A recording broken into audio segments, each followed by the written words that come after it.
Ethics are the value systems that we put in place to protect the integrity of the research. So good ethical practice protects the researched, the researcher, and also protects the integrity of the research. We need to have value systems in place so that what we're doing has integrity.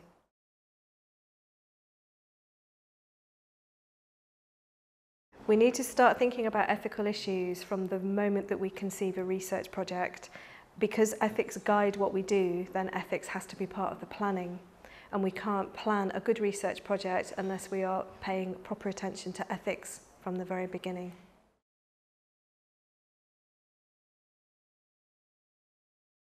If we're going to work ethically, then we have to make sure that we're protecting our participants from any harm. We have to make sure that when they give us consent, they're giving us informed consent.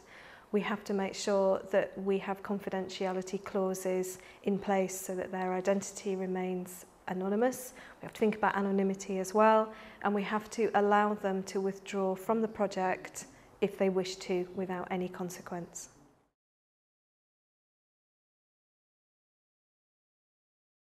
Freedom from harm doesn't mean just keeping somebody physically safe, it means keeping them safe from any deleterious effects. So for example, making sure that they're not in any way intellectually, socially, emotionally daunted by what you're doing with them as a researcher, which sounds easy but can be quite hard sometimes, especially when we're researching something where there are issues of sensitivity.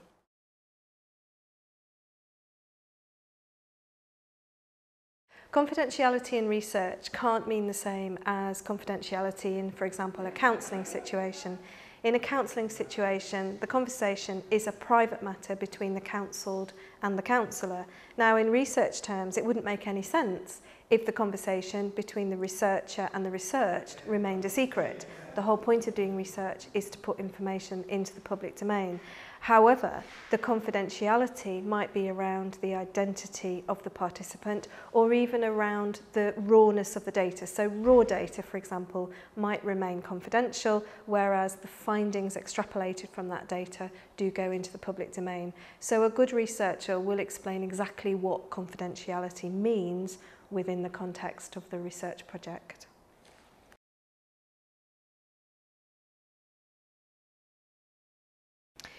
Anonymity appears to be a very straightforward matter in that you assure your research participants that they can take part in your study and remain anonymous. However, anonymity is slightly more complex than just making sure that people's names don't go into the public domain. It's about making sure that all possible identifiers don't go into the public domain.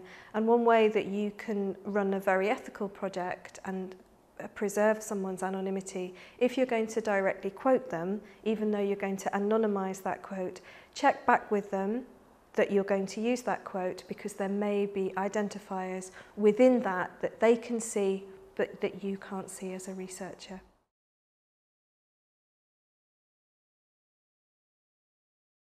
Informed consent is very standard practice in any research project. But the thing that needs emphasis is it's informed consent, where the emphasis is on the word informed rather than just on consent.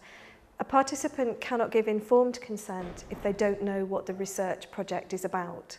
Now, that can be a balancing act between not necessarily giving the whole game away and then leading your participant to say certain things, but certainly you need to give them enough information about the project that they're able to give informed consent, that they have generally a very good idea as to what your research project is about.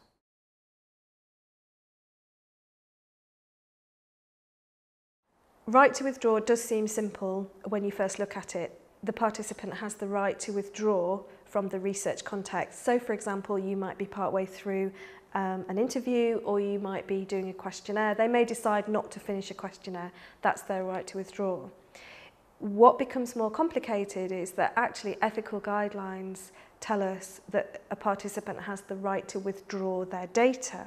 So they can withdraw from the study after you've had the research exchange with them.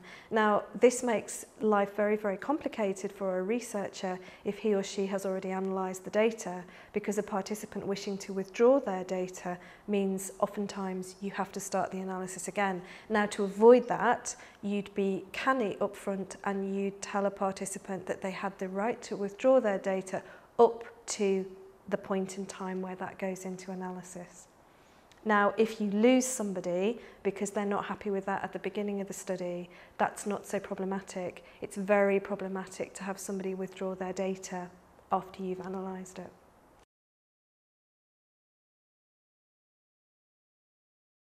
Quality control is a term that I use when I'm talking essentially about validity and reliability.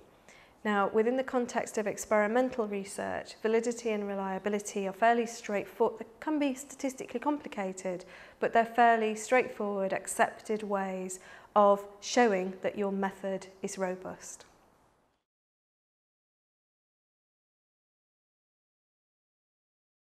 When we're working in a qualitative context, we can't use the normal methods of statistical treatment to ensure validity and reliability. We have to talk about it in a different way. So when we're doing qualitative research, we're still talking about working really transparently to show that what we're doing is methodologically robust.